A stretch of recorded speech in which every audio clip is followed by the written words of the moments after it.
మీరు వినింటారు హనుమంతుడి పేరు వింటేనే భూతాలు ప్రేతాలు భయపడతాయి వణికిపోతాయి అని. అసలు చరిత్రలో ఏమైందని భూతాలు ప్రేతాలు ఇప్పటికీ భయపడతాయి చెప్తాను, జాగ్రత్త వినండి. రావణాసురుడి తమ్ముడు ఐరావన్ బ్లాక్ మ్యాజిక్ తంత్రాలు చాలా బాగా నేర్చుకున్నాడు. రామాయణంలో రాముడి మరియు రావణాసురుడి యుద్ధం జరుగుతున్నప్పుడు ఐరావన్ బ్లాక్ మ్యాజిక్ యూజ్ చేసి రాముడిని లక్ష్మణుని పాతాళ లోకంలోకి తీసుకువెళ్తుండే. అప్పుడు వెనకాల హనుమంతుడు కూడా వెళ్లారు.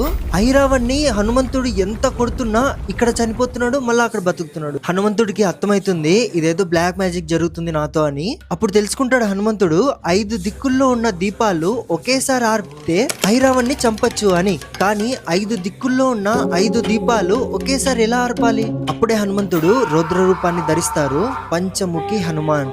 ఆ రూపంతో 5 దిక్కుల్లో ఉన్న 5 దీపాలని ఒకేసారి ఆర్పి ఐరావన్ ని చంపుతారు. ఆ రూపాన్ని చూసి 3 లోకాలే భయపడిపోతాయి. ఇంకా ప్రేతాలు, దయ్యాలు